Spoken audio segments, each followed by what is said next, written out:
La segunda es que ayer tuvimos dos mesas muy interesantes. La primera, y muy dispares en apariencia, aunque el punto que quiero señalar es importante. La primera estaba más centrada en lo que podríamos llamar la vida, digamos, académica, circunscrita a las universidades, los estudios de posgrado y la investigación, y la segunda mesa estaba dedicada a algo en apariencia distinto, ¿no? Y es cómo salir un poco de la universidad hacia otros espacios. Era una mesa dedicada a la promoción de lectura y a las políticas de lectura y escritura, pero ambas mesas, aunque apuntaban en direcciones distintas, confluían en el mismo punto, y es la necesidad de retroalimentar nuestro quehacer, nuestra carrera, nuestro programa con las experiencias de los que vienen, o los que están afuera o los que están adentro, ¿no?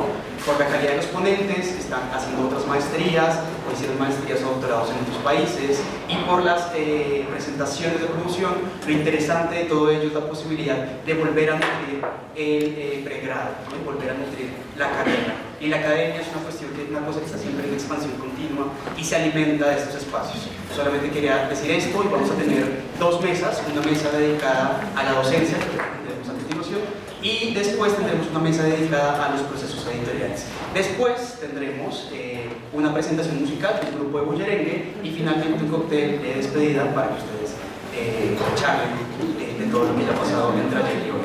Recuerden que tenemos una mesa afuera por si algunos egresados o estudiantes tienen fanzines, publicaciones académicas, publicaciones independientes de cualquier tipo en las que hayan participado, hayan escrito, hayan editado, para que los demás las conozcan. Entonces nada, con eso, bienvenidos, muchas gracias por asistir ayer, por asistir hoy, y le doy la palabra a las personas de la mesa. Gracias. Bueno, gracias, Johnny. Buenas tardes a todos y todas. Es un gusto ver que están aquí hoy otra vez. Ayer también hubo mucha gente. Pues yo quisiera empezar diciendo que cuando hace 30 años yo empecé a estudiar literatura, el único destino posible era ser profesora. Después, poco a poco, durante esos años, se empezó a hablar más de que se podía hacer investigación, como que la investigación empieza a aparecer como una opción. Y yo me siento muy contenta de que después de 30 años estemos en un momento en que las personas que han salido de literatura han hecho muchas cosas distintas. Y sobre todo que nuestro departamento ha podido ver la necesidad de asumir esa diversidad de roles, de posibilidades que hay de trabajo. Por eso desde hace muchos años elegimos que se hicieran pasantías y seminarios que tienen que ver con diferentes campos. Pensábamos que el campo de la educación era muy importante, la promoción de lectura, la edición, la creación literaria, la escritura creativa, también la investigación como algo más profundo, más intenso que se ha venido trabajando en las pasantías. Y pues lo que vemos finalmente es que nuestros egresados y egresadas realmente se han desempeñado en muchas de esas áreas, quizás en más, y que la conversación con ellos nos muestra por qué es tan importante que nos mantengamos en esa línea de seguir consolidando un departamento que piense los diversos caminos posibles, laborales y vitales de quienes salgan del departamento. Esta mesa se va a centrar en el tema de la educación, que por supuesto es un tema fundamental. Creo que ayer contaban que en las encuestas se vio que la mayoría de los egresados y egresadas lo que hacen es trabajos en educación, son profesores. Y tenemos entonces aquí a 4 personas egresados y una egresada que vienen a contarnos sus experiencias, que por lo que yo sé son bastante variadas, han hecho muchas cosas en el campo de la educación y que pueden abrir como la conversación con otros y otras egresados que estén aquí, y también pues por supuesto con los estudiantes y el resto del público. Entonces vamos a contar hoy con Norma Donato, con Fabián Becerra, con José Luis Altafulla y con José Miguel Pinto. Perfecto. Entonces voy a darle la palabra primero a Norma. Gracias, buenas tardes. Muchas gracias por la invitación.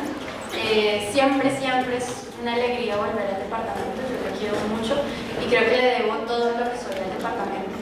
Me gradué en el año 2013.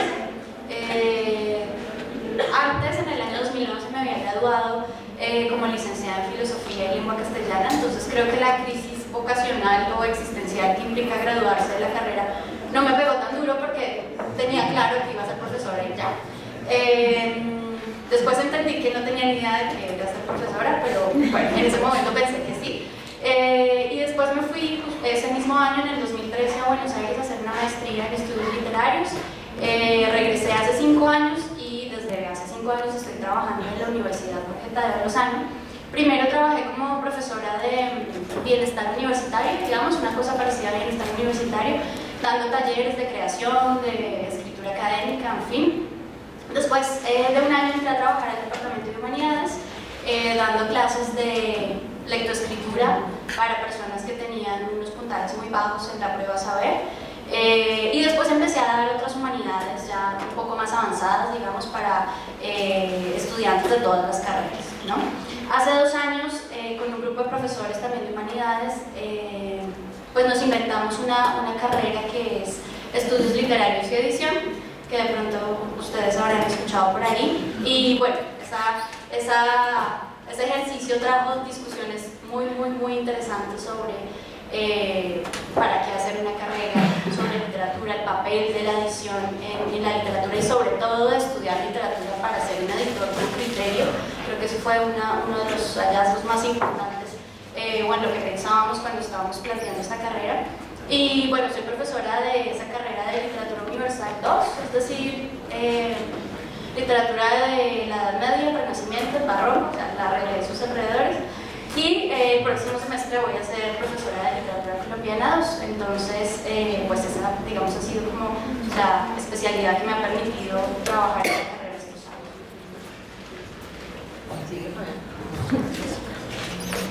Bueno, muy buenas tardes. Me da mucha alegría estar acá porque recuerdo haber estado en el primer encuentro de egresados mientras terminaba el pregrado y decía, ¡ay, tan bonitos que se ven los invitados! Entonces, maravilloso ahora estar aquí a ese lado. Aquí bonito. Aquí, sí, así soy, profe, sí. Bueno, como dije, mi nombre es Fabián Becerra. Yo soy profesor de Ciencias Sociales en la Secretaría de Educación de Bogotá. Y pues acá viene como las situaciones que vengo a plantear. ¿Para qué le sirve a uno la carrera de literatura siendo profe de sociales? Una belleza, indudablemente. Yo me gradué aquí del departamento en el año 2017, en marzo de 2017. 6 meses antes me había graduado como licenciado en Ciencias Sociales de la Universidad Distrital. Y creo que pues para hablar acá de la experiencia docente toca remitirse a esta situación, porque me toca hablar a veces de una anécdota, de una experiencia de colegio para que entendamos qué es lo que se trabaja acá con la parte escritural. Un estudiante como lo era yo de colegio público que no sabía qué iba a hacer con su vida, que lo único que le podía garantizar el futuro profesional era la universidad pública. Después pues se dio la distrital, afortunadamente después la nacional. El día de la nacional mi mamá me decía, ¡qué alegría, papi, tienes 2 carreras! Y yo, sí, mami, ahora soy doblemente desempleado. Y ese periplo que me llevó a quererme ubicar, pues tenía los antecedentes de que habíamos trabajado con otras universidades, la Distri entre ellas, un proyecto maravilloso que me dio oportunidad el departamento y la facultad, que era la revista La Ventana, con el colectivo cultural que había en su momento, y habíamos planteado algo que no se había hecho aquí en el departamento con las revistas estudiantiles, que era dar cabida a textos escolares, a textos de chicos que estuvieran en Bogotá en colegios públicos y privados produciendo diferentes textos, y los mejores publicarlos, dar esa divulgación dentro del espectro de la universidad, también a través de clubes de lectura.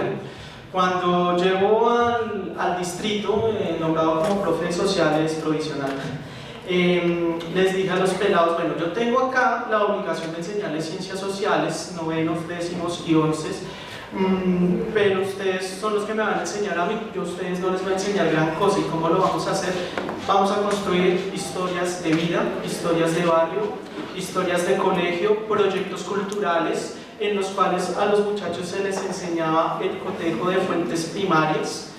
Y cuando me refiero a fuentes primarias es, por ejemplo, para la historia de vida, estamos hablando de los documentos personales, estamos hablando del diario que escribió la bisabuela por allá hace 70 años, contraste con documentos de prensa, fotografías, una cantidad de cosas, entonces se les leía también literatura, se trabajaba mucho la parte ensayística para que ellos terminaran produciendo un trabajo que al principio decían, profe, muy bonita esta metodología, pero en el IPES a mí no me van a preguntar por mi mamá, por el presidente de la Junta de Acción Comunal. Deme espacio, pelado, y conectábamos ya con los problemas nacionales e internacionales. Ellos producían unos textos que al final no se quedaban en el colegio, y eso es algo que yo le debo aquí a la Nacional y al Departamento de Literatura, que era esa búsqueda desde los proyectos estudiantiles de mirar congresos, simposios, etcétera, etcétera.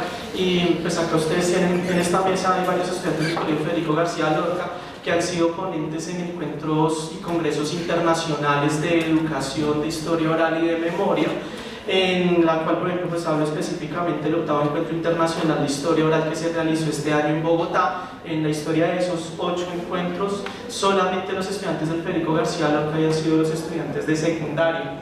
Y sentarse de tú a tú con el profesor Mauricio Archila o con profesores expertos de otros lugares para que ellos mostraran que trabajaban como sujetos históricos.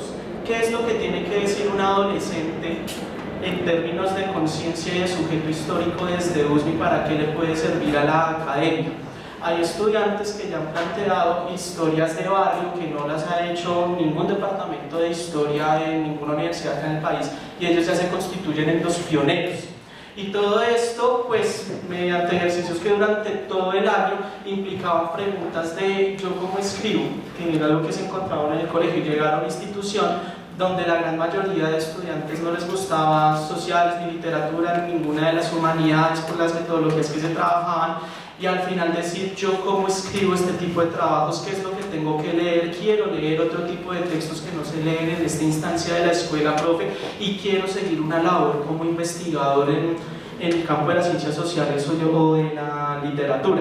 Entonces, pues, en suma, pues, como hablar de eso, la creación de fuentes primarias, entrevistas, los chicos cómo creaban sus propias entrevistas para hacer un catálogo de fuentes primarias, y que esas fuentes primarias cómo se cotejaban con otro tipo de fuentes secundarias, escritura académica, participación en eventos nacionales e internacionales y conexión con entidades como el Colectivo de Historia Oral, la Red Latinoamericana de Historia Oral, y todo eso es lo que ha pasado acá como profe de sociales, pero se le debe al departamento.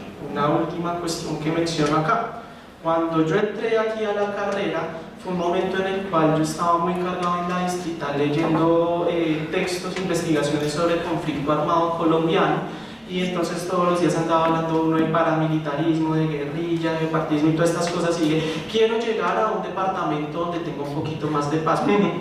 Y llegué acá al departamento de literatura.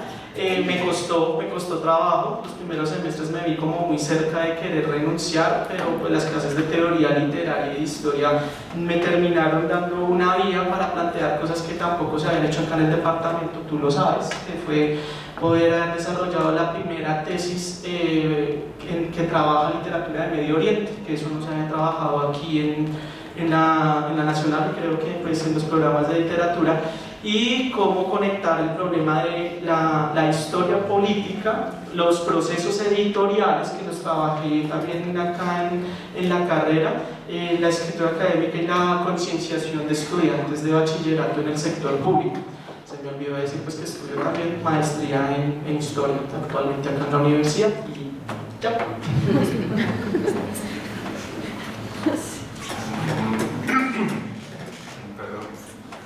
Buenas tardes, mi nombre es José Luis Santapulla.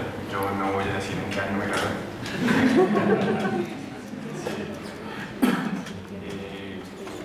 Bueno, les cuento, yo estudié aquí la carrera. Fui siempre un mal estudiante, tengo que reconocerlo, terrible, le sacaba caras a mis profesores.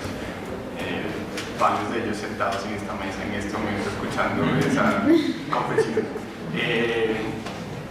Después de estudiar la carrera, bueno, durante el tiempo que estudié la carrera fui profesor de colegio, de colegios privados, y tallerista de una serie de convenios que siempre sacan pues, las industrias culturales de nuestro país. Entonces, nada, pues me dedicaba a trabajar con profes, a trabajar con estudiantes.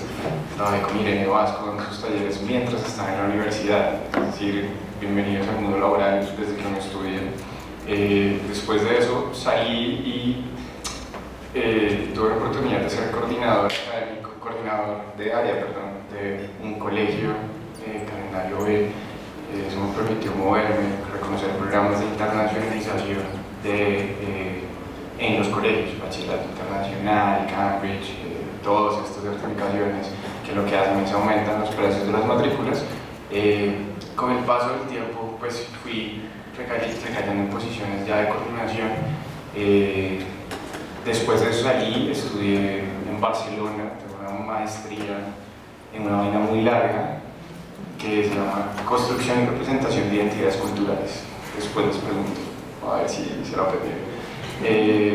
Regresé al país y de regreso al país me dediqué a dar clases en universidades y asesorar colegios en construcción de currículos para el área de lenguaje y en algunos casos estudios culturales.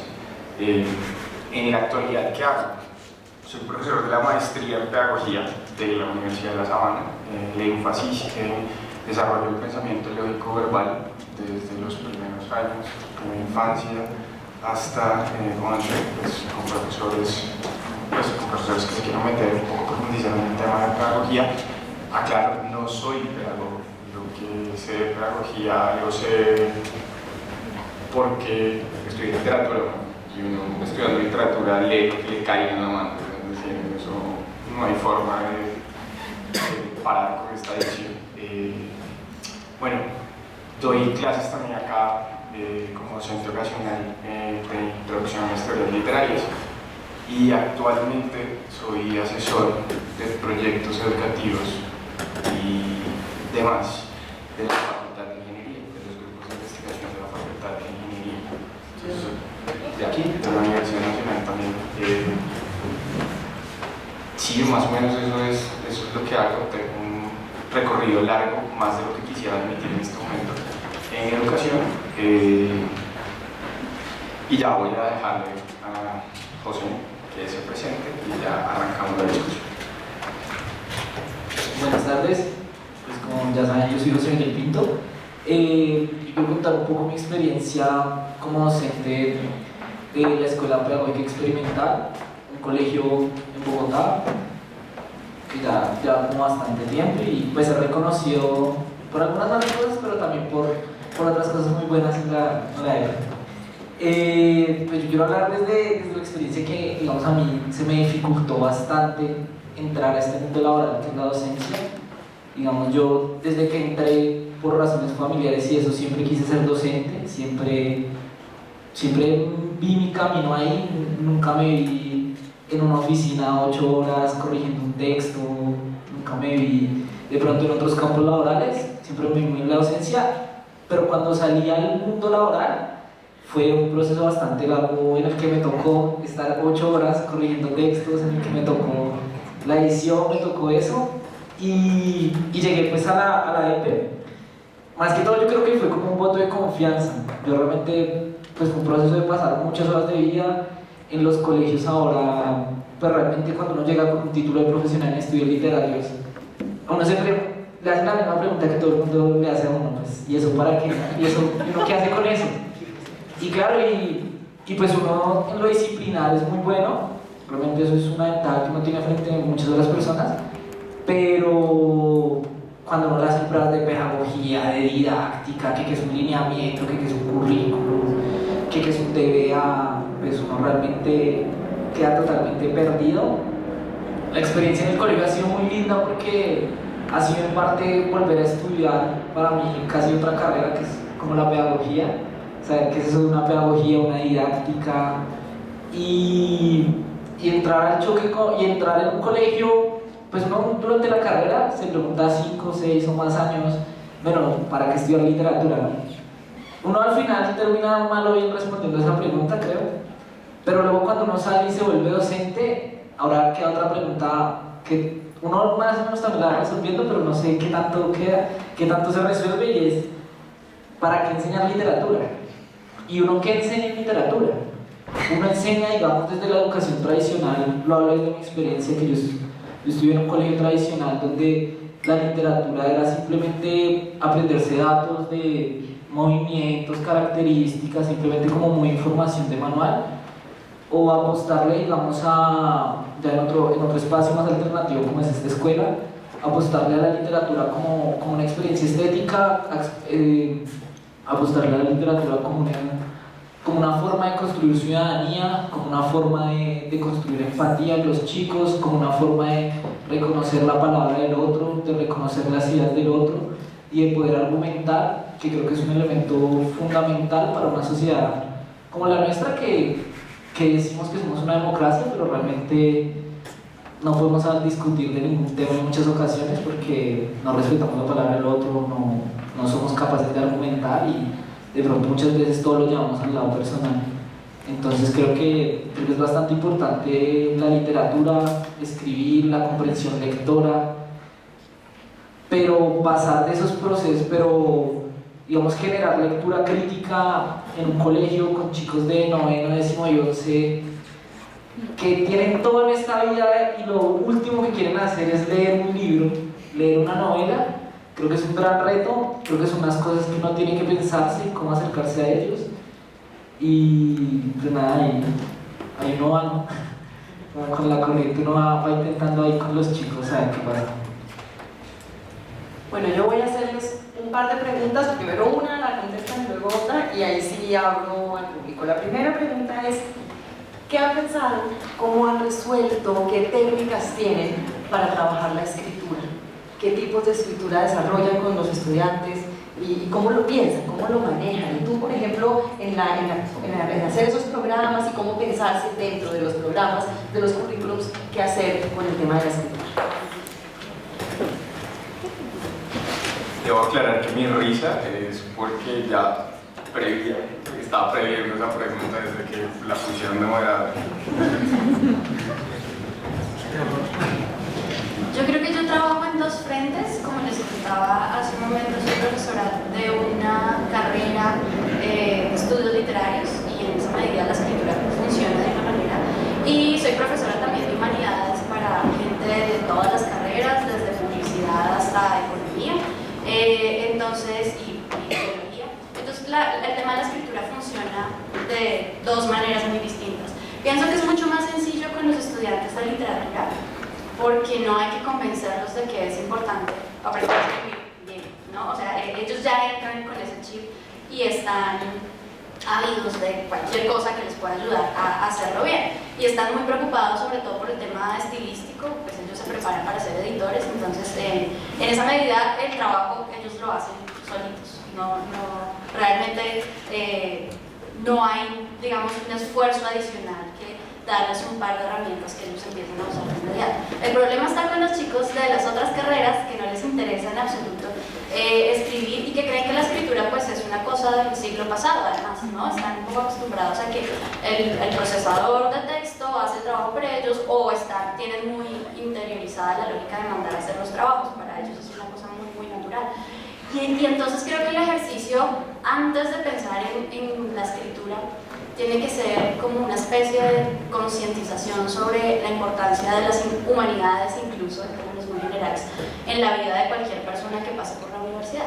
Entonces creo que mi trabajo en ese sentido es más acercarse a ellos en términos como muy emocionales. Yo he encontrado que, bueno, no sé, yo pienso que el ejercicio del profesor es como, se parece al del traductor, ¿no? Para poder traducir un texto uno tiene que conocer muy bien la lengua de llegada, ¿no? O si no, no va a poder comunicar la idea que está tratando de traducir. Y yo pienso que pues ese es como mi principio pedagógico y es lo que pongo en práctica cuando doy clase. Tengo primero que conocer el lenguaje en el que hablan estos chicos para poder transmitirles cualquier idea, sea la que sea, ¿no?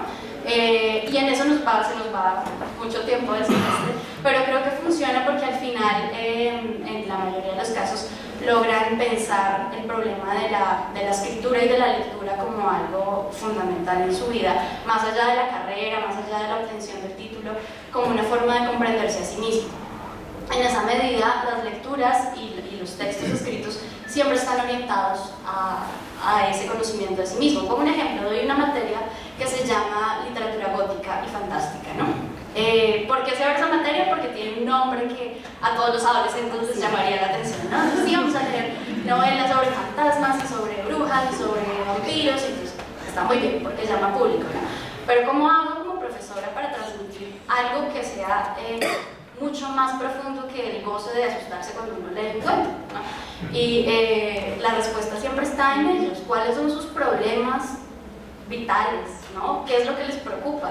Entonces uno se encuentra mucho con temas como la identidad de género, por ejemplo, las tusas, que es un drama tremendo porque los suicidios son un problema tremendo, por lo menos en esta población con la que yo trabajo. Y entonces uno termina, por ejemplo, usando novelas góticas para ver cómo se han formado los patrones de, digamos, los roles de género, y cómo este tipo de novelas nos imponen cierta forma de amar o nos construyen nuestra idea de amor, ¿no? Y entonces cuando ellos encuentran que esas novelas los interpelan para lo que a ellos les interesa, terminan pues haciendo textos maravillosos, escribiendo, soltándose mucho, abriéndose. Y bueno, ahí es donde uno dice la escritura es solo el medio a través del cual ellos logran comprenderse a ellos mismos. Y pues ahí es cuando el trabajo tiene sentido. Me gusta mucho lo que menciona Norma de los intereses propios. Formalmente mi primera experiencia docente fue a los 20 años cuando trabajé como promotor de derechos humanos en la localidad San Cristóbal con la Universidad Distrital, y eso me empezó a plantear muchas preguntas de carácter metodológico frente a cómo construía uno un taller para hablar en ese caso pues, de lo que era conflicto urbano, de conflicto armado dentro de la ciudad, sobre todo no por la dificultad que tienen a veces las personas para escribir, sino el por qué muchas no lo quieren hacer y qué es lo que puede dar un paso para que eso cambie, que a pasar de que no lo quiero hacer a que no lo quiero ahora dejar de hacer.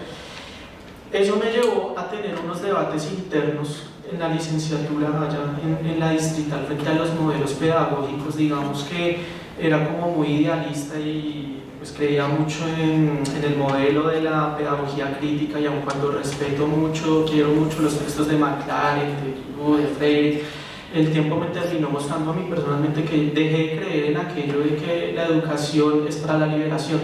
No, eso me termina estrellando, sobre todo cuando uno ve que los mecanismos de educación también terminan propendiendo por legitimar ciertos poderes nefastos, pero en cambio sí tuve un punto de encuentro frente a, bueno, desde mi perspectiva, no creo en la liberación, o sea, difícil decir, uy, me liberé, ¿sí?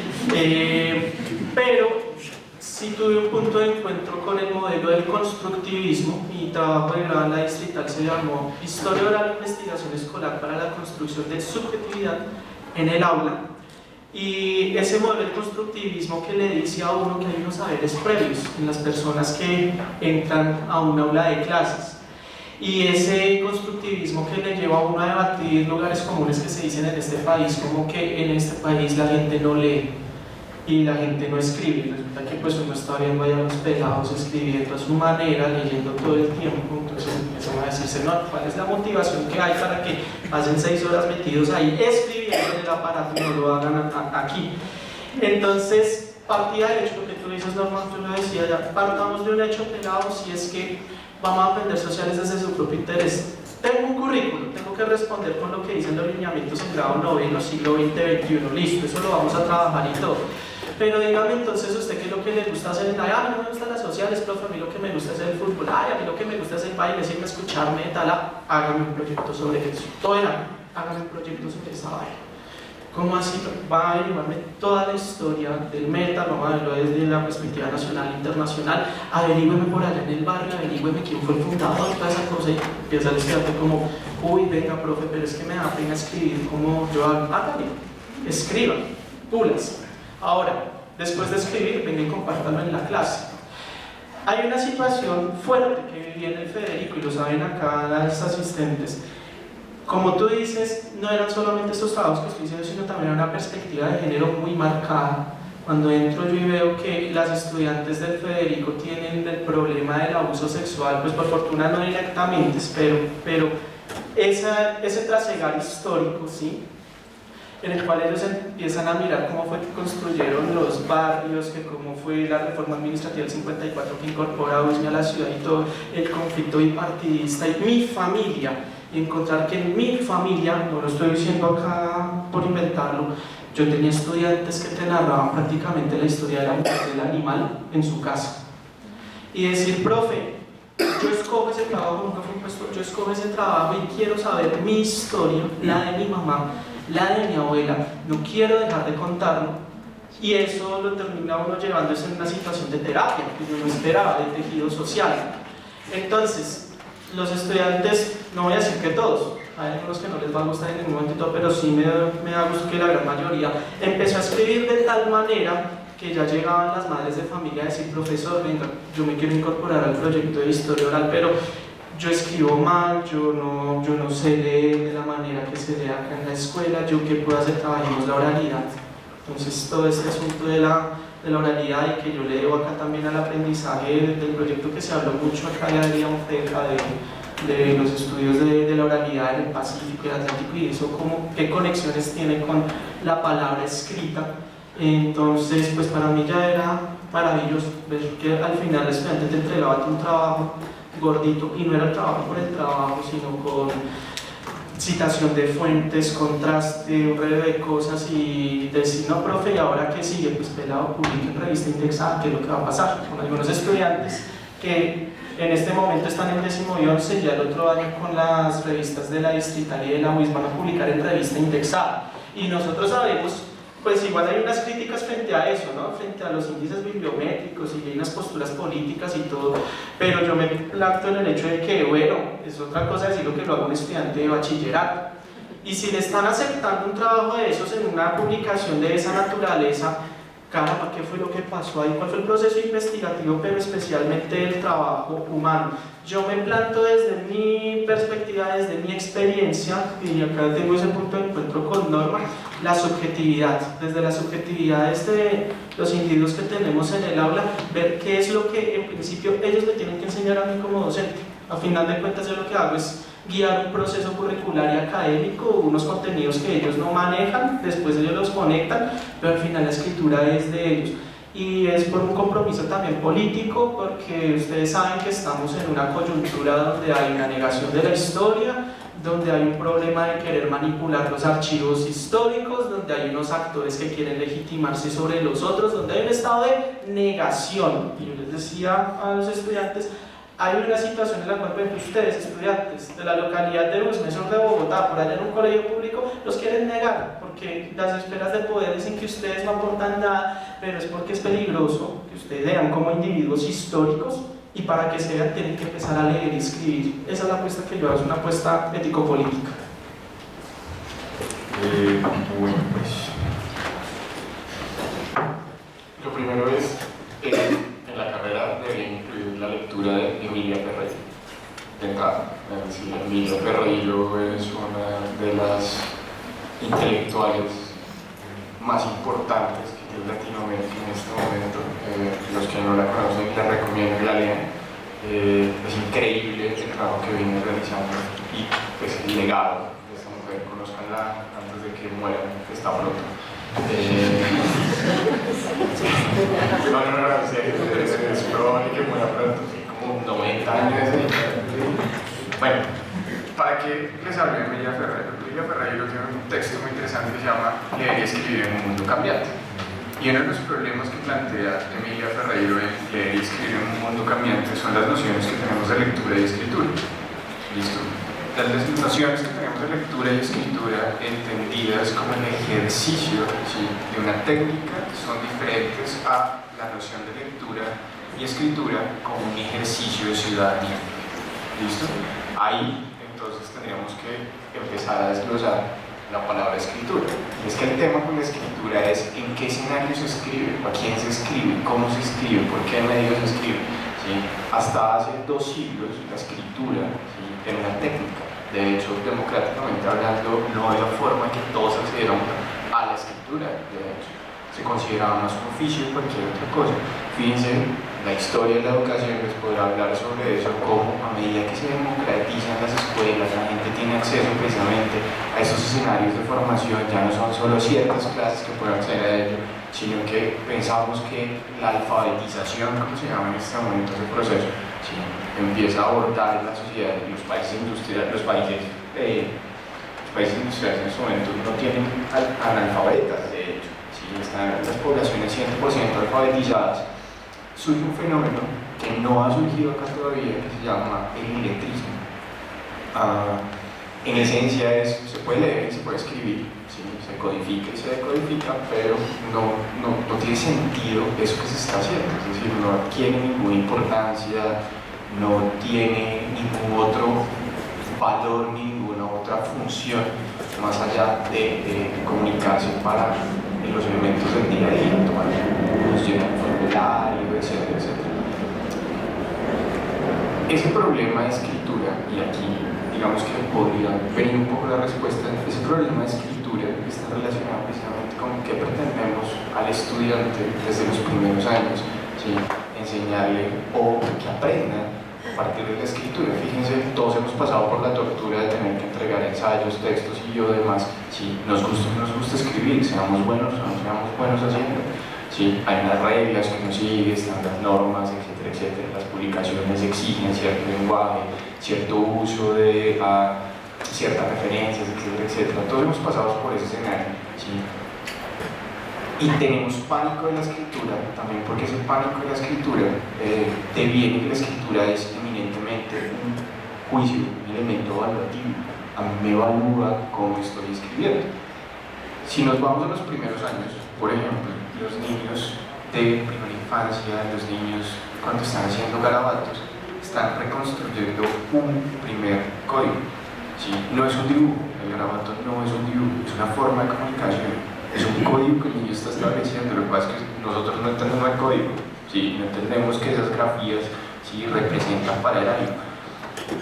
En varios ejercicios hechos en colegios, en jardines más que todo, uno le pide al niño que escriba, ¿sí? Y el niño pues hace su garabato, y uno le pide al niño que lea eso que escribió, y eso que escribió tiene sentido.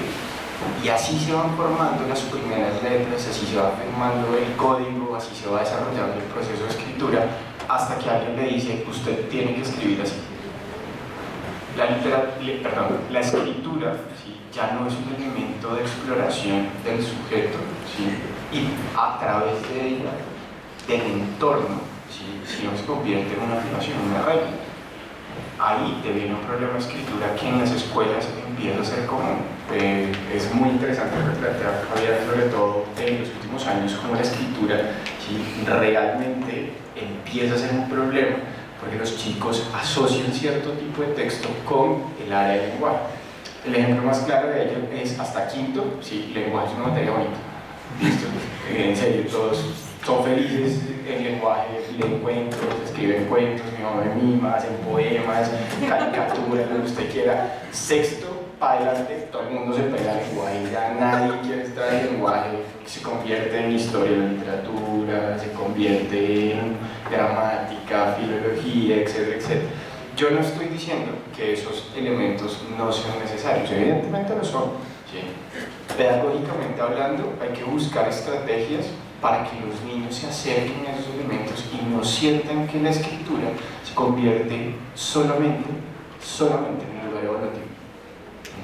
Yo no he visto a nadie que diga, todavía no he visto la primera prueba oral en ciertos colegios y como requisito de grado, algo por el estilo. No, ahí viene la sustentación de un trabajo escrito. ¿Sí? Esa noción de escritura tan disímil entre la primaria, el bachillerato, no voy a hablar de la universidad, cuando uno se encuentra con esos procesos de escritura y siente que a medida que pasa el tiempo la escritura no es cercana al sujeto, que no es una herramienta representativa de su identidad, de quién es, que no le permite expresarse, ¿sí? Desde el horizonte del sujeto, ahí es cuando empieza a tener problemas realmente la escritura, a mi juicio de lo que he podido ver en los colegios. Eso quiere decir que no se debe enseñar las características puntuales del idioma en el colegio, en la lengua, no, eso no quiere decir eso. Lo que yo estoy diciendo es la escritura, ¿sí? Es un proceso personal.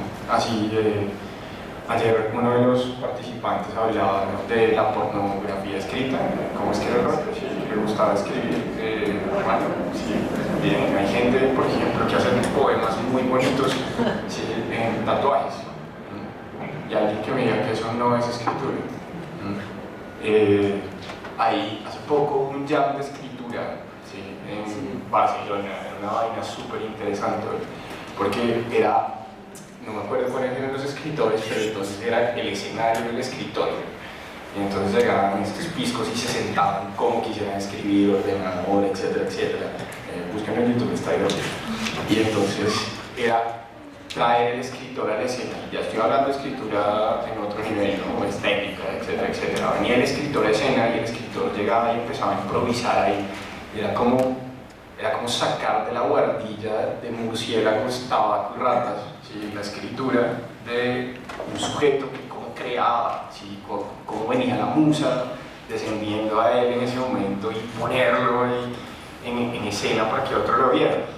Hombre, válido, ejercicios de escritura absolutamente interesantes que nos llevan a pensar realmente qué significa escribir, ¿sí?, para quién se escribe, cómo se escribe, qué se escribe, pasando por los procesos, por ejemplo, de edición. Eso es algo, digamos, que deberíamos pensarnos, ¿sí?, porque si bien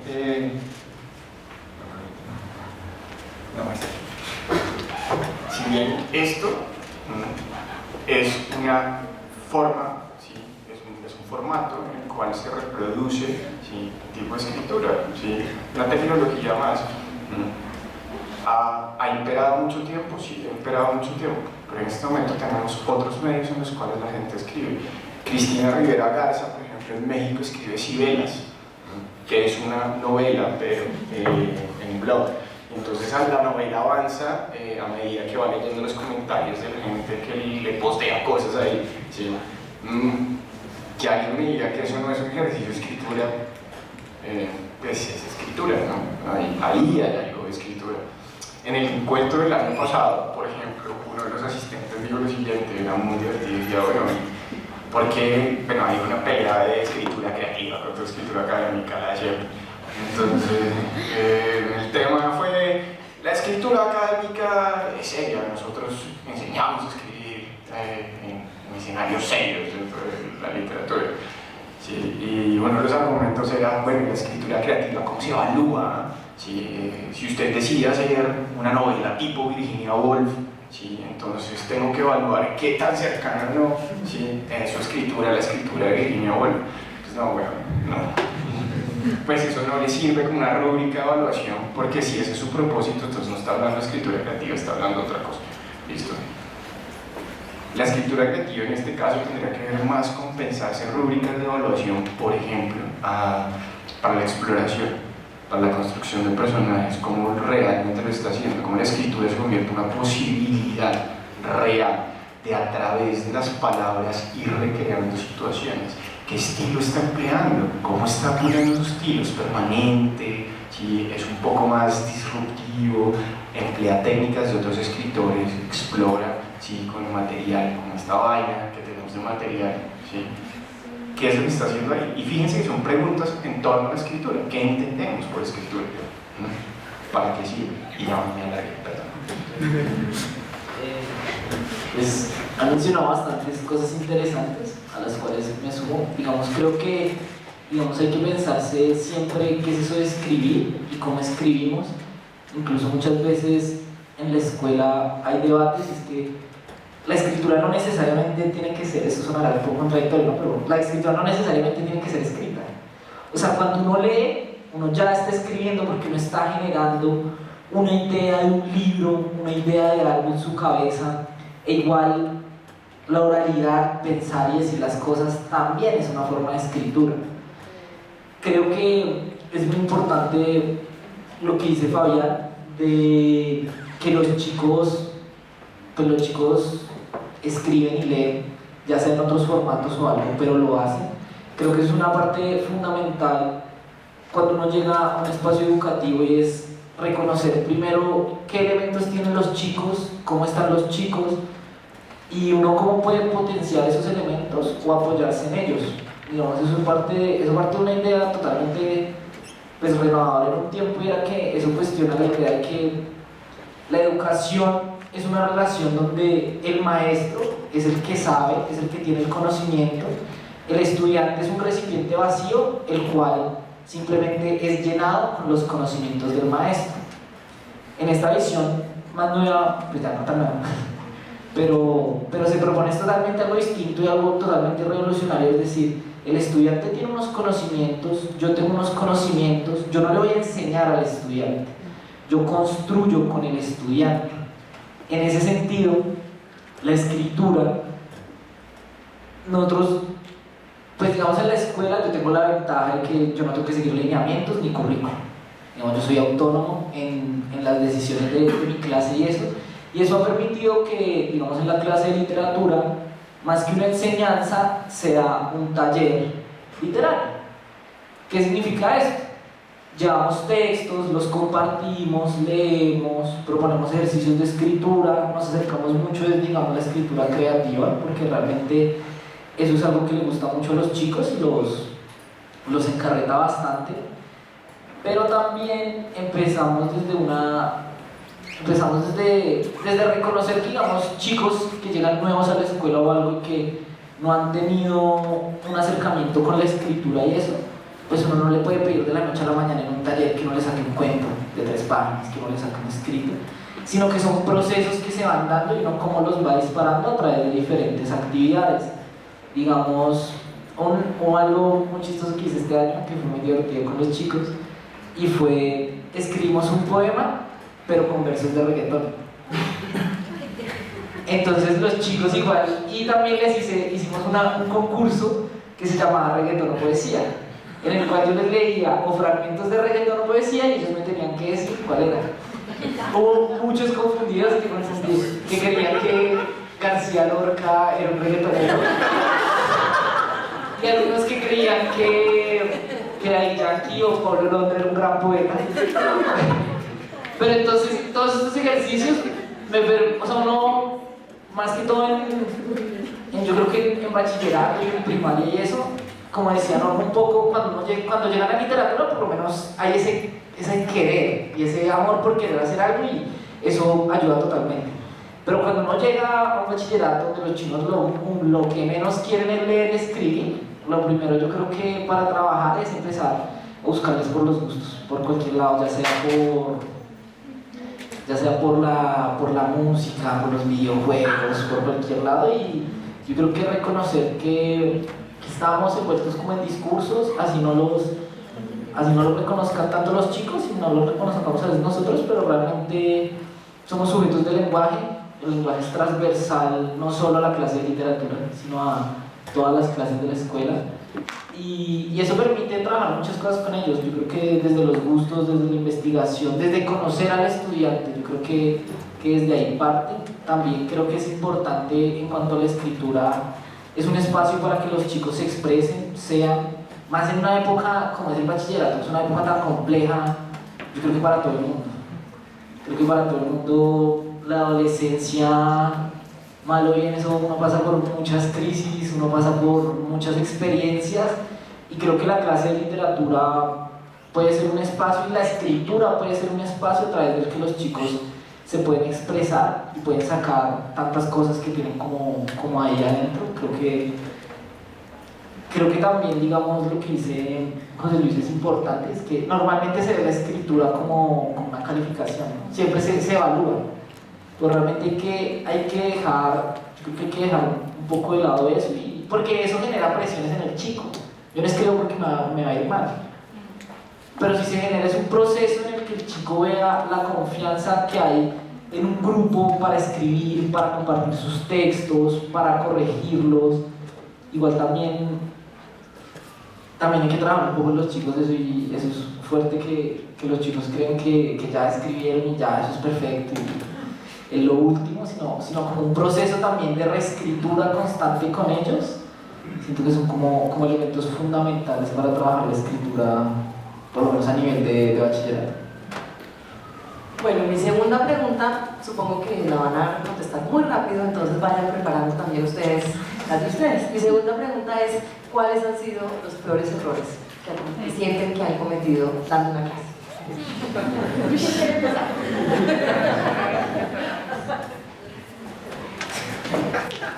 Yo no me puedo saltar un pequeño detalle de la experiencia de Federico García Lorca. Es el colegio por antonomasia de inclusión en la localidad de Usme, que tiene casi un centenar de estudiantes sordos. Entonces, cuando yo llegué al colegio, sordos, cuando llego a la institución, recuerdo me soltaron un sextico como director. Es el diminutivo, sí. Me dijeron, vas a dirigir un sexto de 40 estudiantes. ¡Uy! 15 de los cuales son sordos. ¿Cómo? Uno de ellos es autista. Y yo, ¿qué? Hermano, la madre que esto me está pasando como karma por haberme tirado sexto. Yo diría el peor error, perdóname que diga dos. Sí, el primero de ellos fue que cuando hice mi trabajo de grado y estaba planteando lo de la enseñanza de la historia oral, le dije a todos los pelados, listo, van a hacer historia de vida. Y eso fue un complique porque obviamente salieron unos trabajos súper guapos, uno de ellos fue publicado acá en la Británica, la cosa, pero hubo otros que no quería escribir y yo me estrellé y me cuestioné diciendo, claro, yo cómo le voy a exigir a todo el mundo que hable de su vida si es que va a haber algunos que no lo quieren hacer y eso se le tiene que respetar. Eso es lo primero. Lo segundo, ya en el Federico a mí me tomó más de un año, ya casi terminando la experiencia allá, entender que a los muchachos sordos yo no les debía exigir el mismo producto exquisito que les estaba pidiendo a los demás. Y en eso entonces yo decía, bueno, ¿dónde fue la falla? La licenciatura probablemente. Por fortuna, tuve la mala suerte de que cuando terminé materias, llegaron las materias de necesidades educativas especiales en la universidad y no las pude ver, entre esos lenguaje de señas. Cuando llegué al colegio, ¿usted sabe el lenguaje de señas? Yo dije, pues las básicas. Y sin embargo, pues bueno, contábamos con los intérpretes. Sí, no, ya aprendí unas cositas, o sea, acá los que saben eso saben lo que es esto y no cómo se entretienen las marchas, todo muy bueno. Y bueno, me tomó más de año porque uno de los ejercicios que yo hacía con los chicos era el proyecto que usted tenga, historia de vida, barrio, proyecto cultural, deportivo, artístico, etc., me va a hacer una maqueta. Y a la comunidad sorda les dije, ustedes van a hacer una maqueta en la que se me entienda como comunidad sorda acá porque yo necesito saber cuáles son sus dinámicas. Los chicos que hacían las maquetas del colegio, oyentes, llegaban y decían, ah no, profe, hasta la cancha de fútbol y por acá en la cafetería y ta. Los chicos sordos, cuando todos me dijeron, profe, aquí es donde nos reunimos a hablar los sordos. Este es su curso. Usted que tiene el curso, mi curso era el que mayor número de sordos tenía en toda la institución. Este es el séptimo de los sordos, este es el octavo. Aquí es donde nosotros salimos con nuestros profesores de acompañamiento especial y todo. Y uy, qué lógica está, ¿cierto? Lamentablemente me removieron del colegio. Yo tenía me removieron a otro. Yo tenía un proyecto que estaba empecinado, así como les dije que hay estudiantes que han hecho de los barrios lo que no han hecho en otros lados y las historias de vida y todo. Yo les estaba convencido de que la comunidad sorda que ahorita pasa a décimo se iba a convertir en la pionera en historia oral de ese tipo de comunidades de inclusión. Y eso era un replanteamiento metodológico porque decían los que, como me decían los intérpretes, no te van a escribir, profe. ¿Cómo vamos a manejar entonces las entrevistas? Y lleva a la situación política que yo les digo a ustedes, es empezar a ver la invisibilización que uno hace, no lo hace aposta, uno no llega a decir no voy a omitir acá a los sordos, pero entonces no es lo mismo que llegue y te diga, no es que en la historia del barrio Yomasa casi no se ha escrito nada, pero uno le dice, vea chino, váyase a la Biblioteca Nacional, acá en la Luis Ángel usted encuentra estas archives, profe, casi no hay nada escrito de la comunidad sorda, y uno pues vaya y averigüe, porque las fuentes primarias, ¿cuáles son las fuentes primarias? ¿Sí? ¿Cómo pone entonces si estos pelados van a escribir yo qué hago? Empezar a partir. Necesito equipo de acompañamiento de estudiantes oyentes. ¿Quiénes quieren apoyar y me van a ir a buscar las, qué sé yo, las fuentes primarias del Instituto Nacional de Sordos, de FENASCOL, para que miremos cómo es la historia de esa comunidad y sus compañeros van a empezar a contar cómo ha sido su historia acá en el colegio y en la localidad? Y eso era súper loco, o sea, ya estábamos en un punto donde ellos estaban como que decían, uy, profe, es que de verdad no se ponía a ver y a nosotros, ¿por qué nos exigen escribir? Yo estoy en una posición en que ellos tienen que aprender a escribir, pero no por la imposición de decir, sino pues por el mundo que les demanda, ¿sí? Que les rodea, es una exigencia pues que ellos lo tienen que hacer, pero es también el replanteamiento de pues, los modelos evaluativos. Y lo que mencionaban acá ustedes dos, mencionaban Miguel, por ejemplo, si uno está ceñido siempre acá con el revólver en la nuca, acuérdate de IPES, y uno con ganas de responder, pues que son entonces creo que esos son los dos grandes errores, haberme metido sin querer en las historias de vida de los estudiantes, y bueno, menos mal fue en la práctica cuando estaba haciendo la tesis, y ya aquí ver que de todas maneras la academia, acá el espectro de la educación superior, yo amo profundamente la Nacional, amo este departamento, ellos, mis estudiantes lo saben, no hago más sino hablarles maravillas acá de todo lo que le debo a la Nacional, pero vean de todas formas lo que se nos escapa. Sabemos que uno no es en un departamento de estudios literarios, por ejemplo, una pregunta sería eso, venga, y uno en qué momento podría un departamento como estos pensarse alternativas metodológicas para tipos de comunidades de inclusión, y hablo pues de nosotros, pero pues hay de muchos tipos, ¿no? Bueno, a ver, hagas todas las que quieran. Pues les voy a contar una que a mí me marcó tiene que ver precisamente con el desarrollo profesional. Yo no estoy acostumbrado a leer lo que se me da la gana, no lo que me ponen a leer. Sí, eso lo sabrán mis profesores de la carrera aquí sentados. Entonces, nada, en algún momento estaba en un colegio femenino de estrato alto en una ciudad de Colombia. Bastante conservador. Y yo no quiero hablar. no lo voy a decir esto, pues ahora esto está grabado. Entonces,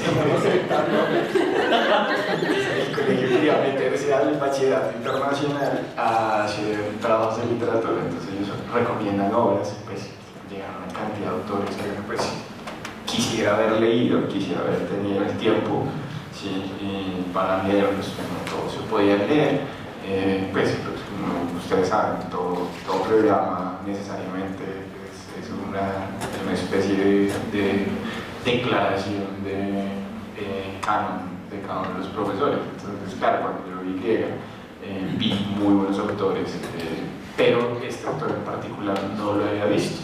Entonces yo dije, bueno, pues es comedia, debe ser chévere, pues pongámosle a leer a las chicas lyricistas. El tema fue que yo dividí históricamente el currículo para que empezara en séptimo, ¿sí? En séptimo, con griegos y romanos. Yo no me había leído lyricista, no tenía ni puta idea. Entonces, claro, los que no se están riendo no se han leído lyricista. La recomendación le dan lyricista. En ese Lisístrata es una comedia de Aristófanes muy divertida, en el cual las mujeres deciden, creo que es guerra Peloponeso, ¿no? Sí, entonces están en la guerra del Peloponeso y las mujeres de las ciudades griegas deciden hacer una huelga de piernas cerradas hasta que los hombres no paren la guerra. la próxima que hay que hacer en este país. El paro termina así. Yo creo que sí. Pero las primeras de esa era la mujer de Duque. Sí. Hola, secretario.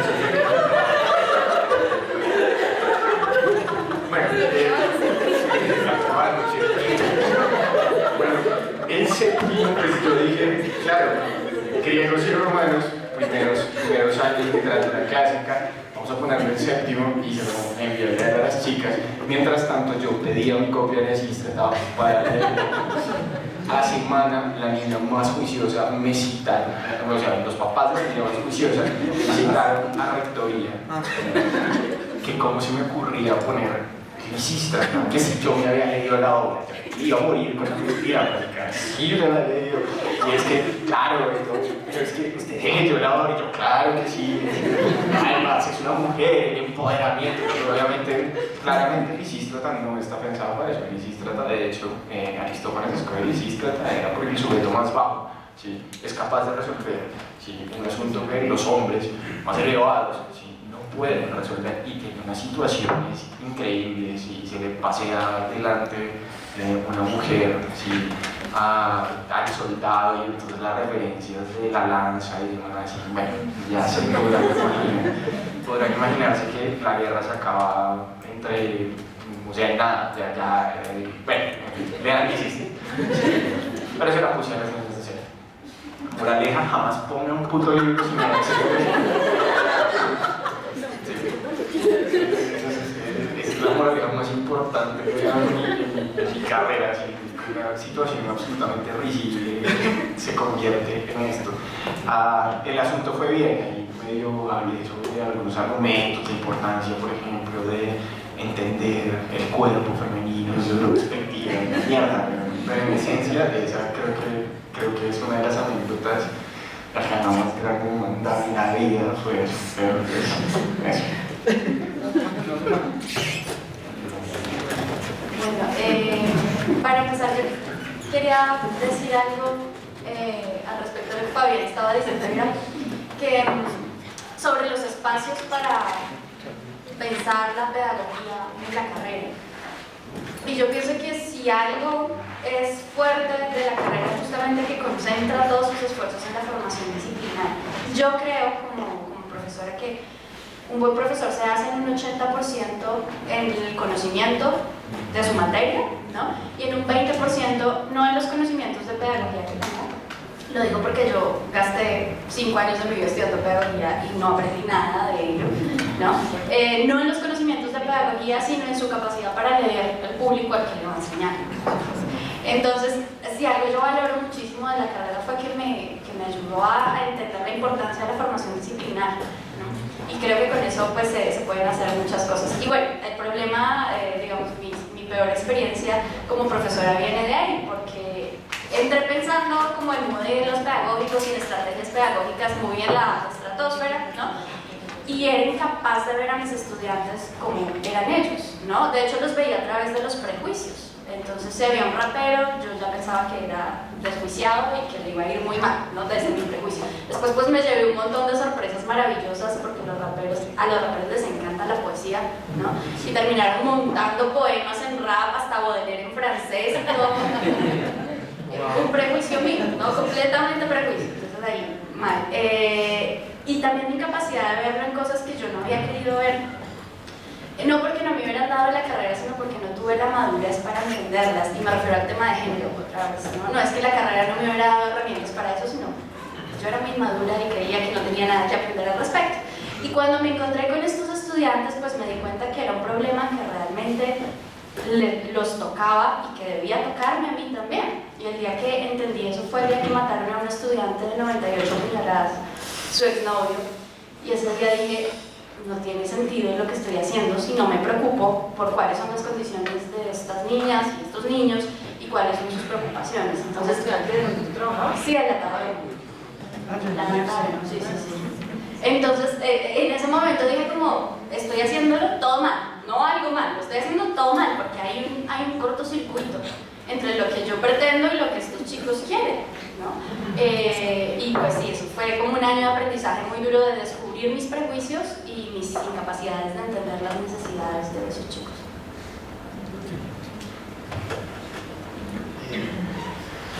Pues antes de hablar de lo del error, me acuerdo que quería decir algo en el punto pasado, ya que José Luis Altafulla recomendaba a Emilia Ferreiro. Yo creo que también otra cosa, si les interesa mucho el tema de la docencia y esto, es leer a uno que fue profesor de esta facultad, de este departamento específicamente, que es Fabio Jurado. Fabio Jurado, uno realmente siempre lo relaciones con literatura mexicana, Juan Rulfo, pero salir y darse cuenta que él escribió los lineamientos curriculares en lenguaje y decir como, uy, yo lo veía ahí caminando por el salón o por la facultad, es algo muy impresionante. Y cuando uno sale a otros encuentros con profesores y eso, Fabio Jurado es un referente muy fuerte en Colombia y realmente tiene textos que ayudan a pensarse, tal vez con una pregunta que empecé, y es ¿para qué enseñar literatura? Creo que realmente es importante rescatar la lectura de Fabio Jurado en todos estos temas de educación.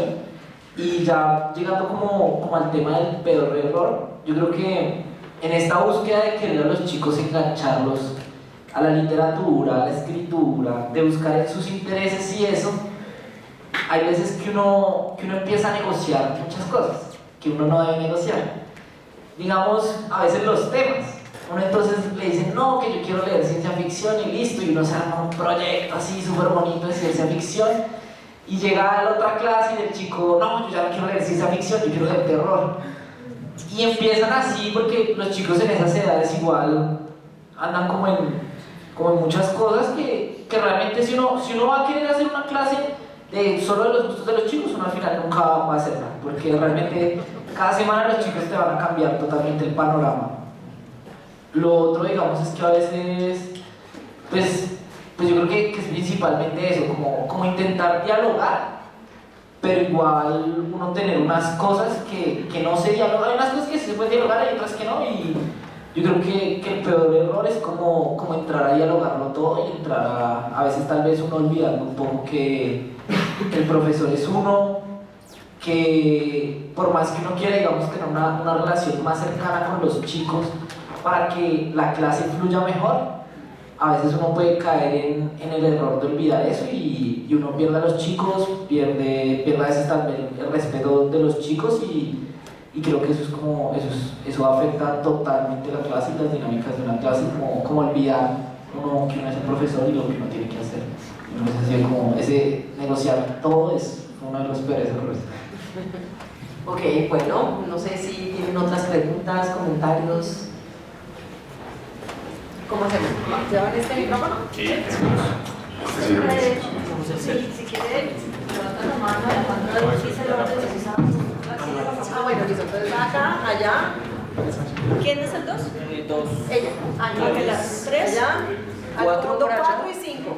Y hacemos esa ronda y que contesten. ¿Vale?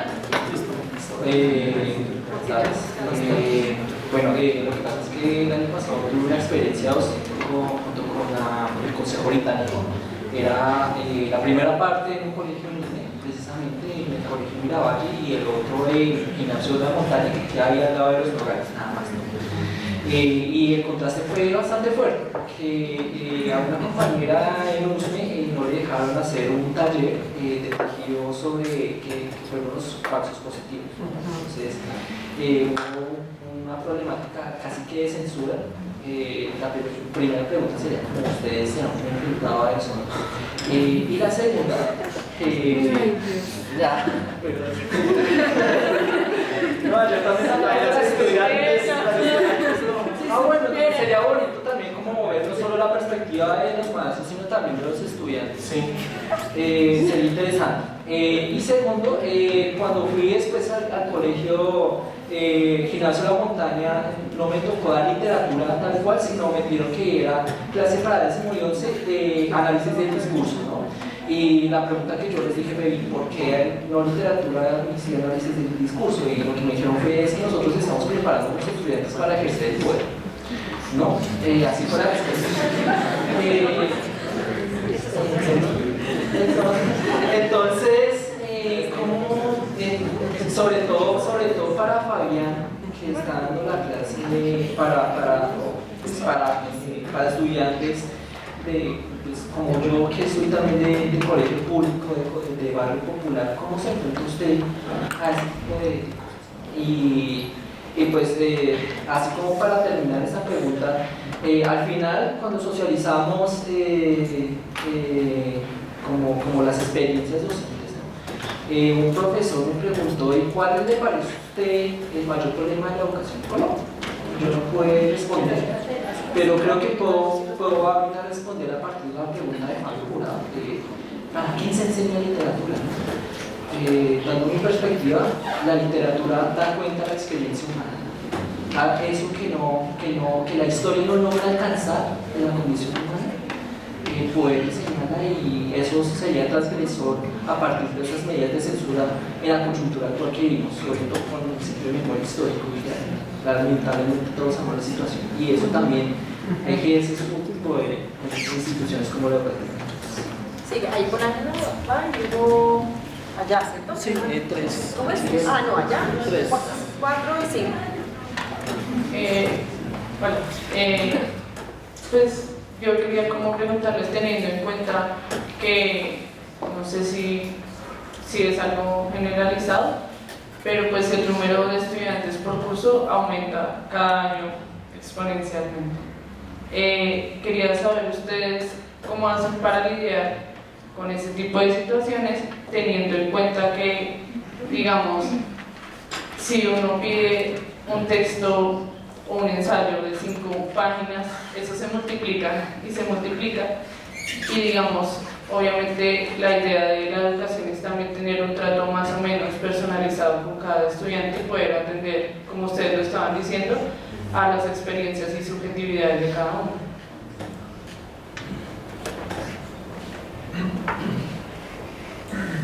Buenas tardes. Yo soy estudiante de la maestría de estudios literarios, también soy egresado de la carrera y actualmente trabajo como profesor acá en la universidad. Dicto el curso de Introducción a la Literatura para la carrera de Filología de Idiomas. Entre los objetivos que uno se plantea, ¿no?, cuando está, digamos, formulando el programa, a grandes rasgos, digamos, podría decir 2 objetivos que me planteé. Uno es generar, digamos, este gusto por la literatura en los estudiantes, ¿no?, que no quede solo como lo que me tocó leer en el curso, ¿no?, sino, digamos, promover la lectura en cierta medida. Y el otro gran objetivo, ¿no?, era enseñar en cierta medida a escribir, ¿no? Ellos son estudiantes de segundo semestre en su mayoría, y pues, digamos, tratar de trabajar, ¿no?, el proceso de la escritura en ellos. He encontrado, digamos, un fenómeno interesante, no sé si les ha sucedido en cuanto a lo de la escritura, eso se relaciona un poco con lo que la profe Alejandra les preguntó, que, digamos, en clase, algo que me ha parecido muy bonito es que se interesan mucho por las lecturas, ¿no?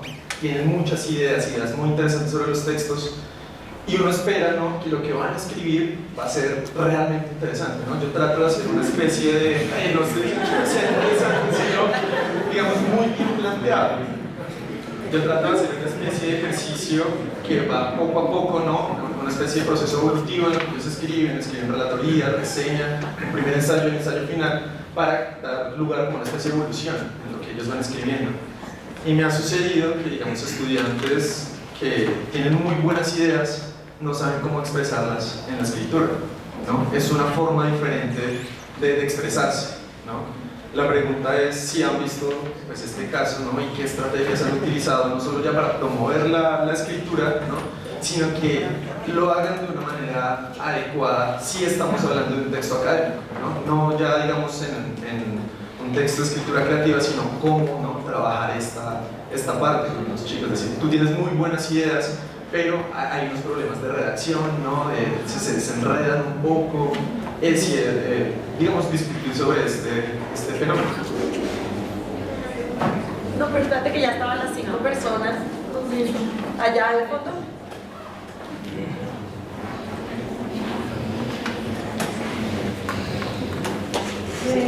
Hola, buenas tardes. Yo soy lingüista y mi interés por la literatura pues surgió como mediados de la carrera.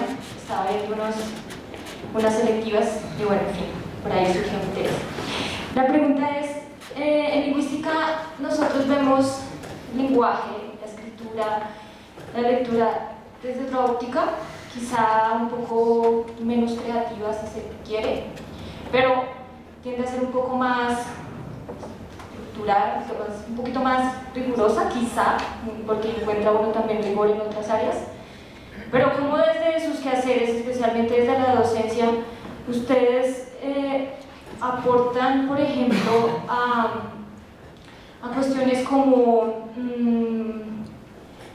que el estudiante llegue a las universidades y no se enfrente, por ejemplo, a cosas como nivelaciones en lectoescritura porque no saben escribir o no saben hacer un ensayo o no saben hacer una reseña, y quizás sí tienen cierto interés por lo fantasioso y por cuestiones más creativas, pero pues en la academia uno se enfrenta a otras dinámicas.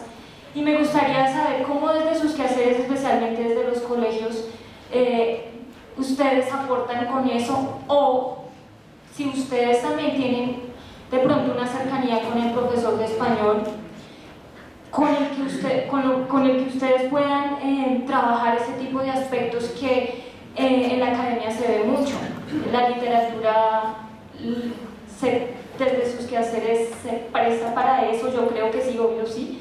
Pero me gustaría saber si en realidad ustedes están como en ese ejercicio o solo se lo dejan de pronto al profesor de español, quizá al lingüista que esté en el colegio, no sé. Pero mi interés es como ahondar un poco más en ese tema.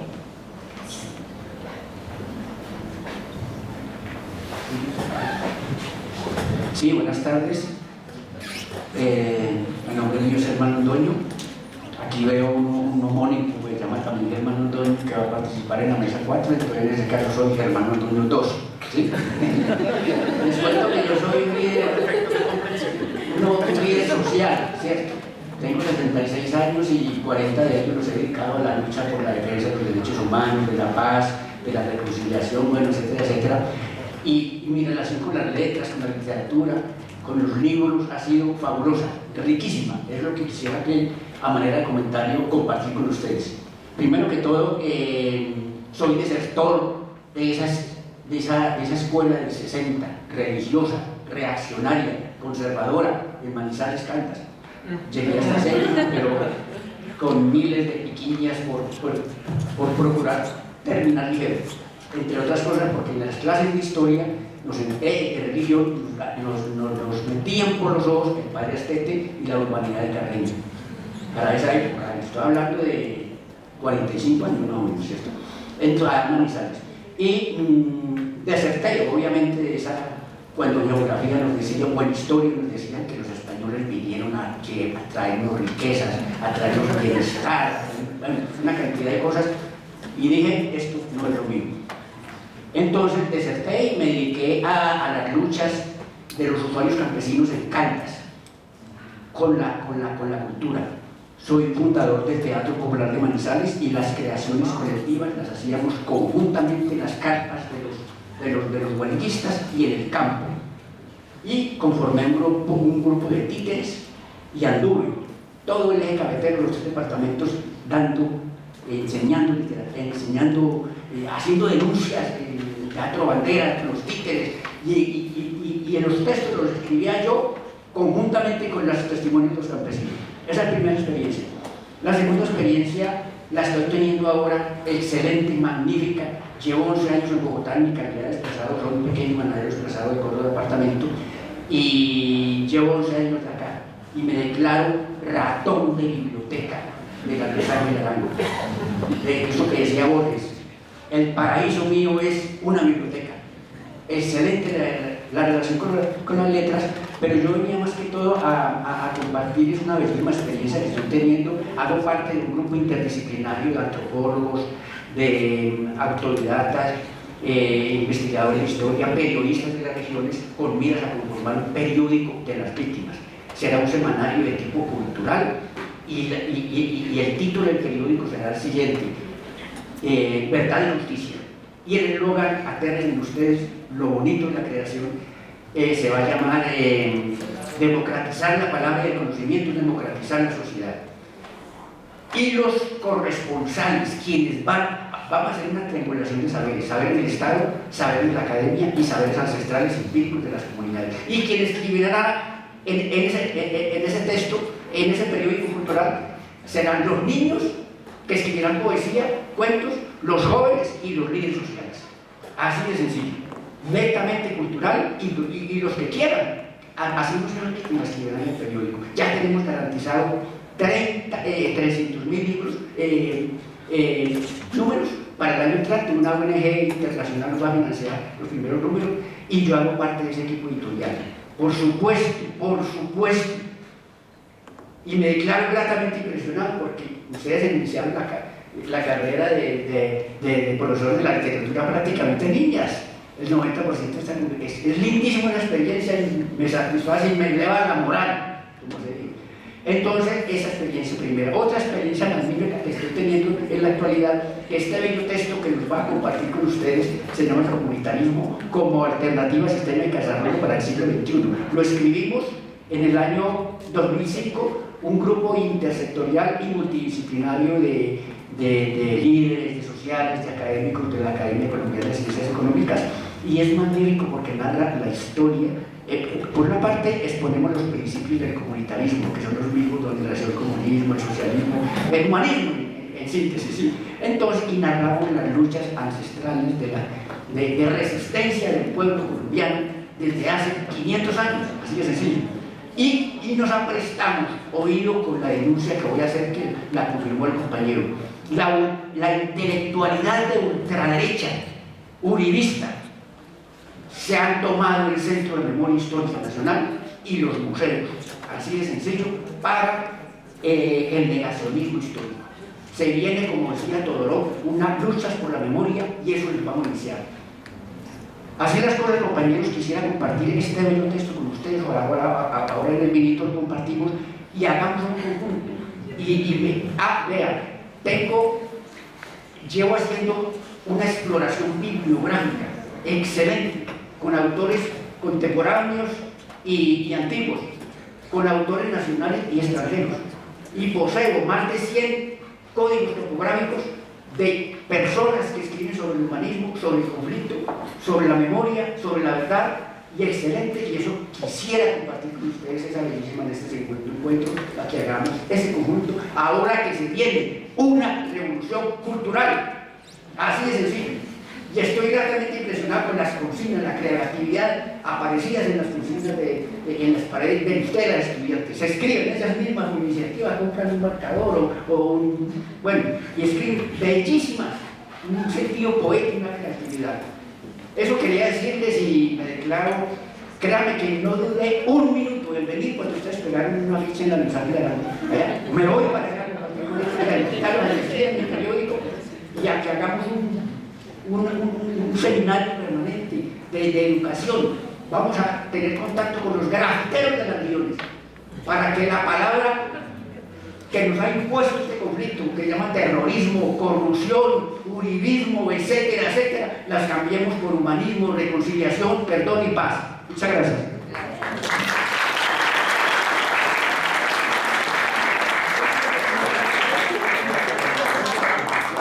Pero ya, así, porque ahora yo era muy corta y digamos, todos empezamos, yo creo que la ciencia parece ideas pedagógicas de cambiar, de incluir, bueno, entender. Y mi pregunta es cómo pueden ustedes manejar eso a la par que tienen que manejar y entregar resultados numéricos. O sea, porque creo que eso es un enfrentamiento que uno tiene cuando empieza a dar clases y es tener que dar notas a alumnos que uno sabe que se esfuerzan, que trabajan, pero que el producto pueden hacer el mejor. O recibir productos muy buenos de gente que no ha trabajado lo suficiente. O sea, ¿cómo pueden liderar todo esto en un producto numérico, en sus experiencias?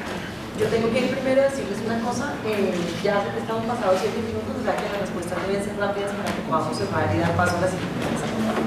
Ya listo. Pues yo creo que hay como dos grandes preguntas ahí, como dos ideas dentro de las preguntas.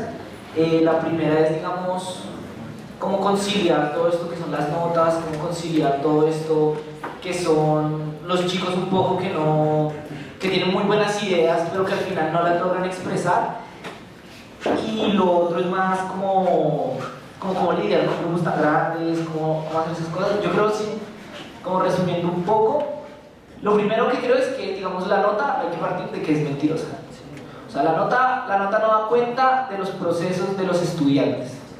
Uno puede copiar, como tú decías, tus estudiantes le pueden pagar a un literato para que les escriba un trabajo y sacar un 5, pero pues eso no va a dar cuenta realmente de las capacidades que ellos tienen. Entonces yo creo que, pues digamos, yo en el caso de la Escuela Pedagógica Experimental tengo la ventaja de que nosotros no tenemos notas, pero en otros contextos yo creo que uno como profesor, y más allá de, y también relacionándolo un poco con tu pregunta, es, claro, hay un producto final que puede no ser tan bueno, pero nosotros siempre tenemos que mirar ese proceso. Y yo creo que muchas veces, de pronto, el producto final no es tan bueno, pero porque tú solo los pusiste a escribir 4 veces en el semestre. O sea, realmente la escritura es un proceso que tiene que hacerse constantemente, cada clase así sea escribir un poquito y seguir dándole a eso. Yo creo que hay que apuntarle más, no tanto a los resultados, al producto, o sea, un ensayo, un cuento, lo que sea, sino al proceso que hay detrás en los estudiantes. Eso hay que valorarlo. Y me acuerdo una cosita pequeñita y como peor error cuando tú decías cómo hacer con grupos tan grandes cuando uno les pide un ensayo de 3 páginas. Yo creo que uno de los peores errores que cometí este año fue, faltando 2 semanas para entregar informes, pedirles un ensayo final a 50 chicos de 3 páginas. O sea, fue la cosa más tonta que hice, también una cosa muy... Y es como pensarte eso, realmente un chico porque a veces tienen que ser 3 páginas.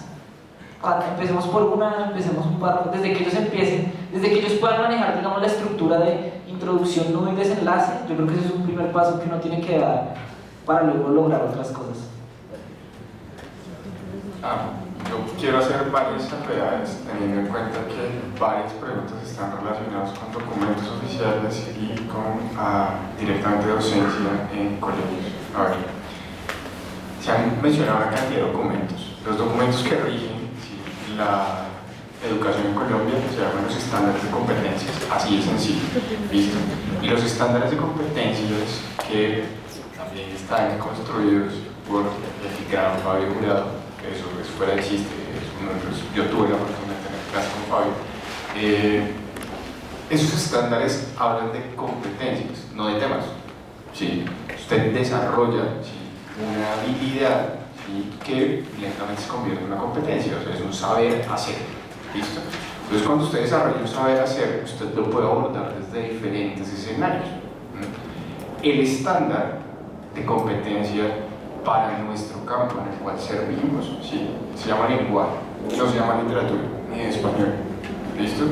De hecho, digamos que las 5 herramientas en las cuales se divide, los 5 campos en los cuales se divide son comprensión, ¿sí?, y no dice comprensión lectora, dice comprensión de textos. El segundo dice producción de textos. Otro se llama otros sistemas simbólicos, literatura, que es casi el último, y ética de la comunicación, que debería ser el transversal, pero no, es el que siempre se sabe. ¿Cómo se construyen los planes curriculares en Colombia? Por desgracia, se construyen a partir de fotocopiar el índice, ¿sí?, de lenguaje castellano 25, de norma, lo que sea, ¿sí? Hay una noción de que hay algo que se debería enseñar, como una temática, ¿sí?, sobre la cual debería construirse el programa curricular, y no hay nada más alejado de la realidad que eso. De hecho, los estándares de competencias sirven precisamente para hacerle entender al profesor que es que el niño, por ejemplo, ¿sí?, en el ciclo 1, es decir, de primero a tercero, ¿sí?, tiene que desarrollar el código, tiene que ir aprendiendo el código. No falta el que cree que el niño, por ejemplo, en el jardín, ¿sí?, debe salir leyendo y escribiendo. Eso es una estupidez de entrada. Los niños lo que tienen que hacer en el jardín, ¿sí?, en el ciclo inicial, es desarrollar habilidades motrices.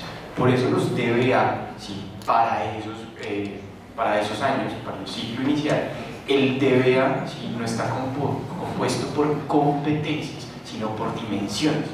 ¿Listo? Entonces, cuando uno se enfrenta a este escenario ¿sí? de colegio en particular, estoy hablando de colegio, ¿sí? Lo primero que es detrás de eso hay una serie de rumores, de mitos, una especie de fantasmas de que el niño tiene que aprender, el niño no tiene que aprender, ¿sí? O sea, el niño no tiene que aprender lo que usted decide que le va a enseñar, no. Hay un documento que le dice que usted tiene que desarrollar competencias en los chicos, ¿sí? Y ese documento sirve no solamente para colegios oficiales, ¿sí? Sino para colegios privados. El niño llega a 11 y el niño, que ya no es un niño, ¿sí? Debe desarrollar competencias durante toda su escolaridad para poderse enfrentar a la lección que quiera hacer con su vida, llámese academia, llámese trabajo, llámese técnico, tecnólogo.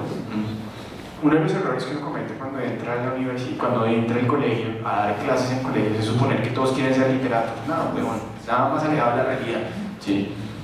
Así de sencillo. Entonces uno se aterra porque no ha leído García Márquez, pero ¿cómo va a salir del colegio sin leer García Márquez? Pues sí, pues, oye, la vida se va a tener en soledad. Asuman eso como una verdad, punto. ¿Sí? Porque es lo que ocurre. Hay gente que nunca ha escuchado hablar del mío, sí, a menos que explore esos libros por su cuenta. ¿Sí? Usted lo que tiene que hacer en los primeros años, y ese es el énfasis, por ejemplo, y la importancia realmente de reflexionar qué es lo que hacemos como literatos en esos escenarios de aprendizaje, ¿sí?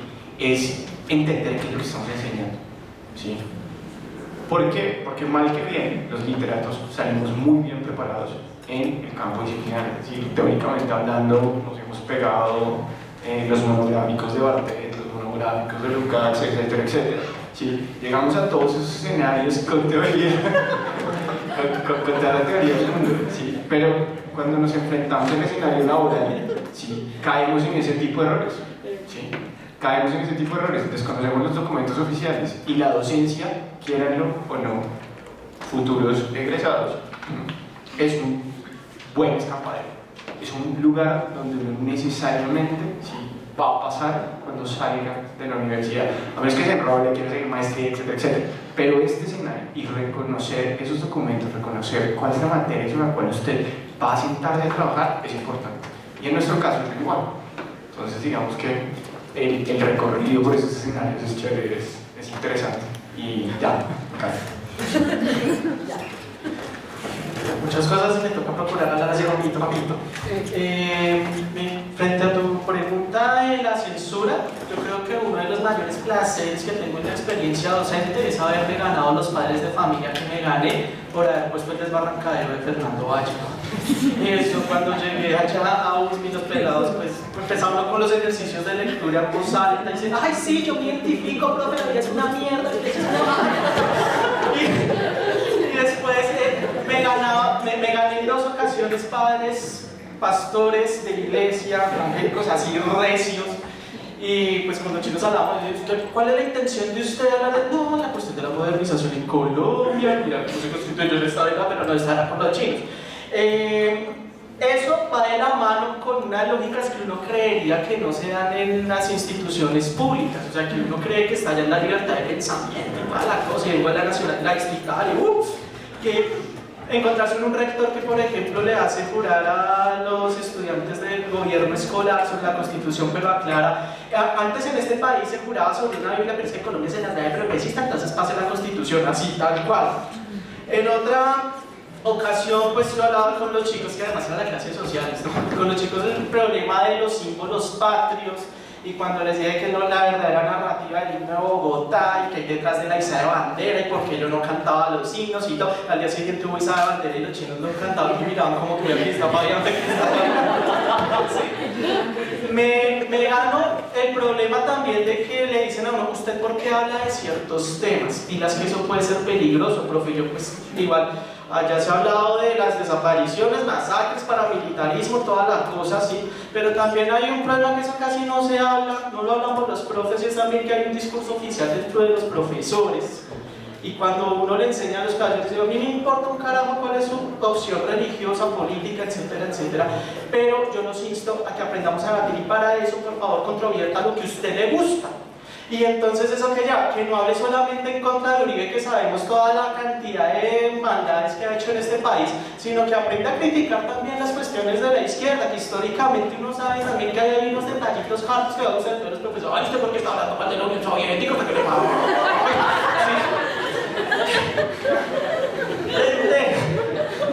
Frente a lo que me hablaba acá, el número de estudiantes, el trabajo, pues lo que te digo, la metodología que yo trabajo con los chicos por lo regular, un proyecto, y me toca meterme a la pegas al final del año porque el producto escrito final, eso me lo entregan en octubre, noviembre, y son más de 100 y pico de trabajos, pero es un trabajo que uno pues desarrolla talleres, por ejemplo, de desarrollo oral de las maquetas, consulta de fuentes primarias, secundarias, desarrollo de fotografías, mapas, maquetas, etcétera, etcétera. Entonces, pues al final no me es tan traumático, creo, o me gusta mucho esta cosa. Frente a la mejora de la escritura académica, yo, pues como lo mencionaba al principio cuando me remitía al constructivismo, se desarrollan mucho los trabajos de oralidad, escuchar a los estudiantes y todo, algo que se pierde mucho en muchas instituciones, que es la lectura en voz alta. O sea, uno se sorprende al ver que hay muchos colegas que no trabajan la de lectura en voz alta con y para los estudiantes, que lo escuchen a uno y no los escuche a ellos. Eso implica, pues, escucharse, ¿sí? Leer y releer, y así mismo en la parte escritural, pues como te comentaba, durante todo un año, yo creo que los estudiantes que lograban tener un producto al final súper chévere, perdieron la cuenta de cuántas veces se tenía que reescribir, pero no solamente el profesor diciéndole todo y reescribía, sino que eran ejercicios colectivos, hacían su exposición y entre todos los estudiantes ayudaban con eso. Igual, creo que no está esta vaina, pero era duro, complicado. Que si el ejercicio escritural solamente le corresponde al de español, te responde, bueno, yo soy de sociales. Y en el colegio en el que estaba, pues allá la paradoja, lo decían los estudiantes, decían, acá los que trabajan realmente la escritura no son tanto los de español, sino la profesora de filosofía y el profesor de ciencias sociales. Que si uno trabaja con otras áreas, sí ha pasado, pues no se logró dar porque me tocó salir de la institución por censura, y era que, por ejemplo, con las historias de barrio tenía niñas que decían, profe, es que en mi barrio colinda con el relleno de Doña Juana y unos señores me llevaron unos documentos así de una demanda. ¿Eso sirve? Pues claro que sirve. Hablemos con la profesora de ciencias y ahí se trabajaba, por ejemplo, una perspectiva de medio ambiente, se trabajaba una perspectiva de ética, pero no se logró hacer porque la censura me sacó. Y cómo lidiar con los resultados numéricos, pues yo parto de un hecho y comparto lo que dice aquí José Miguel, es imposible, en realidad esto no, ni a uno le toca poner una nota y uno termina ahí como viendo cosas como que el chino le toca trabajar duro y vea que coge y le mete la picha, no hizo sino solamente una página, empieza uno también una cuestión de negociación de emocionalidades complicada y aparte pues gustenos o no, en el sector público uno nota que hay una tendencia que viene desde arriba de que los estudiantes tienen que aprobar. Que si los estudiantes no aprueban en su gran mayoría, los del problema son los profesores. Y que ojo porque es que está el castigo y que ojo porque es que si cogen y pierden los estudiantes se nos van y si se nos van toca entregar a un profesor. Y entonces no es que uno tenga mucho margen de acción, tristemente, lastimosamente frente a esas cosas, pero yo parto también de otra cosa. Yo coloco una nota, yo le digo a los chinos que se esmeren por ser buenos estudiantes, pero que no se crean el cuento los que siempre se sacan en 100 la materia y el cuadro de honor y la isla de bandera, porque cuando uno está acá en la universidad ustedes se dan cuenta que eso poco o nada muchas veces no sirve, eso es una reproducción de rituales en lo que se reproduce para decir usted es mejor que su compañero, usted es un pobre bruto porque no hace lo que le dice las competencias, pues entendidas bien sea desde una perspectiva neoliberal, que es lo que sabemos cómo se maneja actualmente, los índices internacionales, etc. Creo en ese sentido en que la educación no es una educación para las instituciones, sino para la gente. O sea, yo no trabajo para el INFES, yo siempre lo he dicho. A mí me importa un bledo los resultados que salgan, y ahí sí me voy por anárquico y aprovecho que estoy en universidad pública para decir, yo trabajo para personas, yo necesito es que aprendan a comprender. Ahí me pego mucho de Hannah Arendt. yo estudio, yo leo, yo trabajo, es por la comprensión. Cuando salgan esos estudiantes del colegio seguramente recordarán la metodología que vi en sociales, pero no el profesor va a quedar en función de lo que yo hice en el colegio fulanito de tal, sino estos estudiantes que uno va a tener, desde el que le vende a uno el Bonaya hasta el que uno va a ver como plenipotenciario, y eso es lo que a mí me importa. Y muchas otras cositas, pero esto se acabó. Súper rápido. Tenía una lista. Sobre el número de estudiantes, sí, yo en las universidades privadas cada vez tienen más este problema. Yo he dictado clases atiendo más o menos 250 estudiantes por semestre y he tenido cursos de 120 estudiantes. Entonces, en esos casos, la evaluación es un saludo a la bandera directamente. Así uno sea muy ñoño, yo soy muy ñoña, si los pongo a escribir un ensayo final de 3 páginas individual y me lo lea, es un saludo a la bandera, porque uno no puede seguir un proceso, ¿no? Entonces, en ese sentido, pues ya fue. Lo que uno sí puede hacer, o lo que yo hago más bien es, hay que dar la pelea con la institución, ¿no? Pero pues no la puedo dar yo porque me echan. Entonces lo que hago es echarle a los estudiantes en contra de la institución, pero pues nada, peleen porque pues es su plata y tienen que hacerla valer, ¿no? En lo que sí se puede implementar... Hay que borrarla. Eso no se puede. Iba en lo segundo, sí se puede como implementar muchas estrategias didácticas para estas clases masivas, y yo he aprendido un montón de YouTube. Ha sido mi gran maestro, ¿no? Hay youtubers muy buenos en la medida que es un mensaje que va direccionado a millones de personas, ¿no? Es muy puntual, puedes trabajar conceptos muy teóricos de una forma breve, y sobre todo lo importante siempre termina como con una apelación hacia la experiencia, ¿no? ¿Cómo te fue a ti? Déjame en los comentarios qué piensas de esto. Entonces yo he aprendido mucho de YouTube en ese sentido y me ha sido súper útil para esas clases grandes, ¿no? No de todo el mundo, obviamente, ¿no? Pero hay buenos youtubers. Y el tema de la censura, sí, claro, sobre todo con el tema de género y de parte de los estudiantes fundamentalmente, ¿no? No falta el semestre en el que un estudiante se queje porque la profesora impone una ideología de género, ¿no? Hasta el momento no ha sido problemático porque por suerte mi jefe también hace parte de esa ideología de género. Cuando no esté mi jefe, no sé, probablemente me echen, no sé, esperemos que no, pero pues yo creo que hay que seguir dando la pena. Con el rayo homosexualidad. Bueno, pues muchísimas gracias a los 4.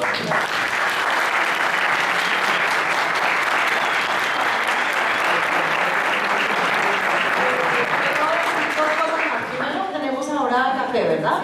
Lo primero. Y lo segundo, yo sí quiero que antes de que pasemos a la otra mesa donde ella misma no lo va a hacer, sí le demos un aplauso a Patricia Trujillo por haber organizado.